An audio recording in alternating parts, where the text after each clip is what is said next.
দর্শক, মিরপুরে চলছে বিপিএল এর ফাইনাল। শিরোপা জয়ের মিশনে লড়ছে ফরচুন বরিশাল ও চিটাগং কিংস। সেখানে উপস্থিত আছেন আমাদের সহকর্মী শুভ দেবনাথ। সরাসরি যুক্ত হব তার সাথে। শুভ, ম্যাচের সর্বশেষ অবস্থা কি দেখছেন? প্রথমবারের মতো বিপিএল এর শিরোপা জিততে পারবে কি চিটাগং, নাকি বরিশালই ঘরে তুলবে শিরোপা? কি মনে হচ্ছে, দর্শকদের উন্মাদনা কেমন? ধন্যবাদ আপনাকে। হাই স্কোরিং ম্যাচের আভাস সকাল থেকে পাওয়া যাচ্ছিল, তেমনটি হচ্ছে।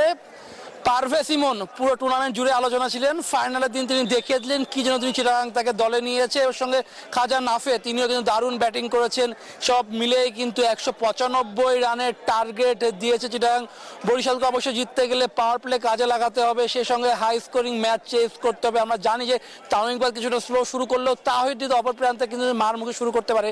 যদিও তাহিদ হৃদয়ের ফাইনালের লাকটা খুব একটি ভালো নয়। এর আগে 4টি ফাইনাল খেলে কোনোবারই শিরোপা জেতার সৌভাগ্য হয়নি। সেই শিরোপা সৌভাগ্যবশ হৃদয় জিততে চাইবে, কিন্তু তার আগে পাওয়ার প্লেটা কাজে লাগাতে হবে। অপরদিকে কিন্তু দর্শকদের যে চাপ, সে চাপটা নিতে হবে। আমরা দেখছিলাম সকাল থেকেই কিন্তু টিকিটের জন্য হাহাকার ছিল। এখন প্রথম ইনিংস শেষ হয়ে গেছে, সেখানেও কিন্তু আমরা দেখছিলাম 5 নাম্বার গেট, সেখানে সেনাবাহিনী দর্শকদের সরিয়ে দিচ্ছেন, কারণ টিকিট নেওয়ার পরে অনেকে দর্শক ভিতরে প্রবেশ করতে পারছে না।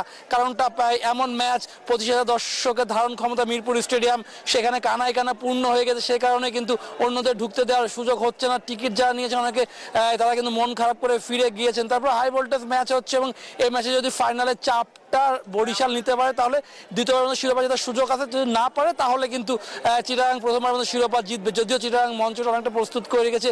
ওপেনিংয়ে দারুণ শুরু করেছে, পাওয়ার প্লে তারা ভালোভাবে কাজে লাগিয়েছে।